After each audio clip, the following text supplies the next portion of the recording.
Hey guys, welcome to the coreross channel. Please say hello to Zofia. So this went apparently up on the Rainbow Six Siege Canadian website by accident, although we have no confirmation of that. One guy managed to screenshot it.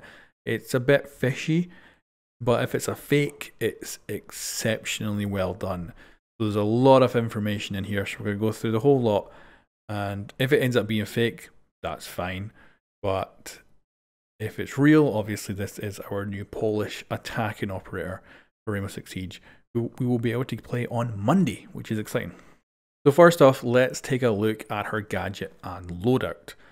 So these images all come from Reddit. I'll put a link in the description below, and I've kind of just put them all together in some sort of order so we can actually go through them and take a look at everything. So her loadout is interesting. We've got a LMG-E, which looks exceptionally cool, and we've got an M762, which again looks exceptionally cool. I love the look of both of those weapons. She has the same secondary as Ela, so that's no surprise, and she has claymores and a breaching charge, which is brilliant. I love claymores, so I'm already loving this girl, and she's a 2 speed and 2 armor, so that's pretty good. This is my first time reading this through with you guys, so let's go through this together and see how interesting this all is. So on the rare occasion Zofia was home alone with her younger sister, she would teach Ela some advanced non-lethal techniques and introduced her to concussion grenades. So apparently, yeah, actually, how do you introduce a kid to concussion? That doesn't sound like a good idea. Those rogue lessons was their secret and represented Zofia's shy attempts to help Ela. Shy? She's showing her concussion grenades. How is that a shy attempt to help Ela, who was struggling during high school? At least she was high school age, I guess. Okay, she's not a total kid, but oh my god, that's a bit mental. While her father's training made Zofia more comfortable with hand-to-hand combat and precision shooting, she discovered in the Grum the true kind of specialist she wanted to be, favouring aggressive strikes. She volunteered to test trial the KS9 Lifeline. Interesting name. A double-barreled grenade launcher originally from the Italian R&D program. KS79 Lifeline makes use of an electromagnetically targeted projectile technology that can fire both concussion and impact ammunition. So that's it then. That weapon we've seen her holding has a concussion and an impact version. So I guess straight damage, and the other one obviously making a probably something very similar to Ela's concussion mine. Since multiple grenades are superposed in the gun barrel, reloading magazines is no longer necessary. Interesting. Resulting in an unmatched efficiency, the concussion animation delivers a 170 decibel shockwave that impairs hearing and causes dizzying effect. The impact ammunition bulldozes walls in an instant, so brace yourself for an explosive assault. So very much like Habana was kind of a variation of Thermite, we're very much getting a variation of Ash with 2 separate ammo types, one doing breaching charge type things, and one doing concussion grenade style. Interesting. So moving on, we got Zofia grew up in the comfortable household in Warsaw, Poland when she was 10 years old. Her father resigned from his role as Grom commander to become the Minister of Internal Affairs following the assassination of Poland's president. As his eldest daughter, Zofia was the perfect vehicle for his legacy. From the young age, she underwent her father's strict military training, haunted by the ticking of his pocket watch. That's what she was holding in the teaser. That timed her to the second.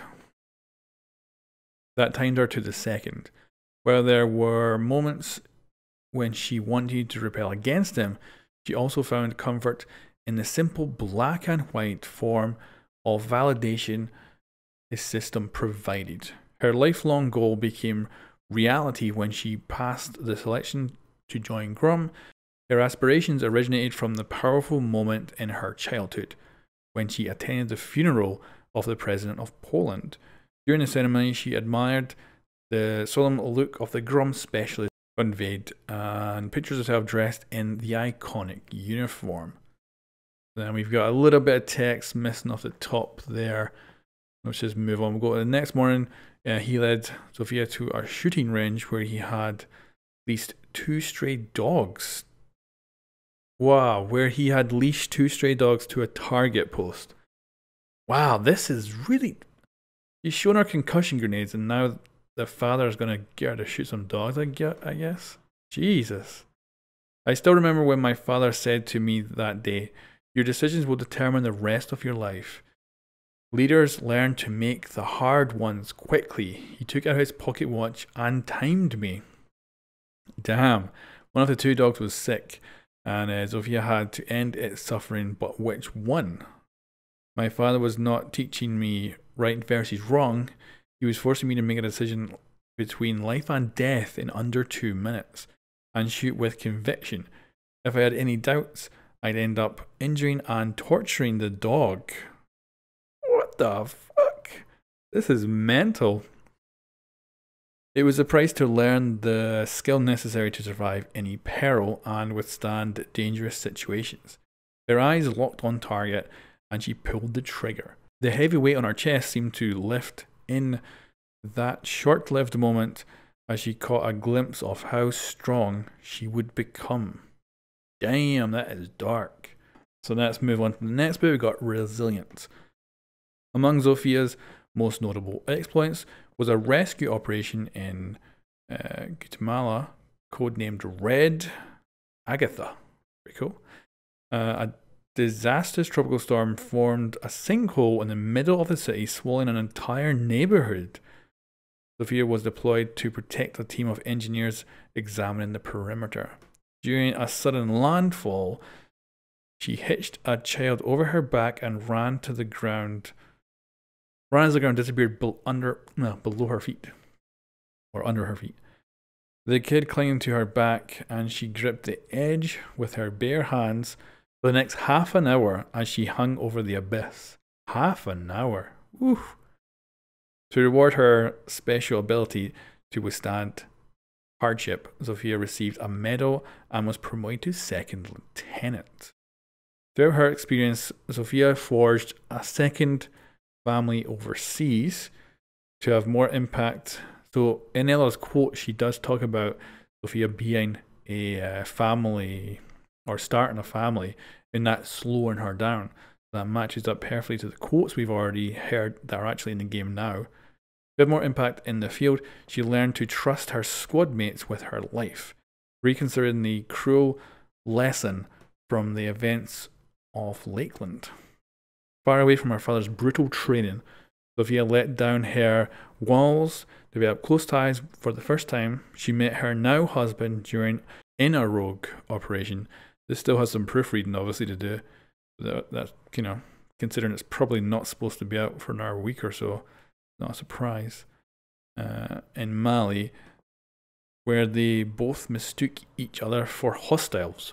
Wow. So she married a dude who she mistook for a hostile. That's interesting.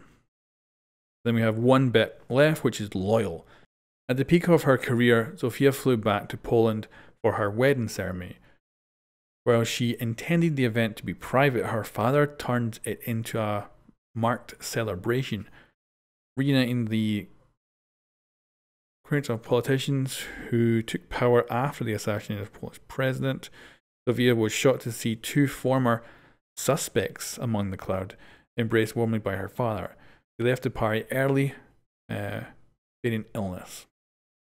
While investigating what she's seen, Zofia discovered she was pregnant, taking a exceptionally early maternity leave at the family home. Zofia kept her pregnancy hidden from her father. He died in the months that followed under suspicious circumstances.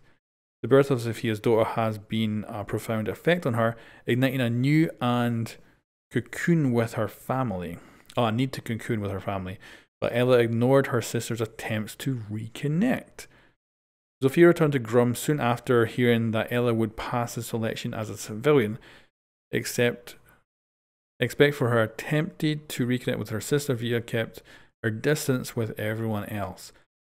Her squadron noticed that this change and wondered if her recent obsession with her father's pocket watch was a remnant of grief or something more. When Ella accepted the protégé's offer to join Team Rainbow, Zofia saw no reason to stay behind. Everything about Grum reminded Zofia of her father. She used her contacts to reach Six personally, who agreed to meet her in Geneva. Zofia joined Team Rainbow Six 3 months later. So there we go. Is it real? If it's a fake, man, it's dead. Someone put way too much work in this. I think it's probably real. I think it's definitely real, actually. So there we go. Her gadget sounds interesting. It's a little bit too similar to Ash, but considering we have Habana, and Habana is like one of my favorite operators, and she is just a variation of Thermite, I don't see that as a bad thing. Her weapons look really cool, and I love that she's got a claymore. That's great for me. And 2-speed, I'm totally happy with that. Quite happy we don't have another 3-speed Ash, to be honest with you, so that's good. And I'm glad we don't have a 3 armor operator, so 2-speed is perfectly fine with me. What do you guys think, though? This is super interesting and really probably puts a nail into the fact that their developers should be getting their teasers out by now. Like, the fact that they haven't been getting their teasers out is really not helping the fact that when this stuff does leak, it's kind of the only thing people have to lock onto. Anyway, guys, thank you very much for watching, and I'll catch you next time.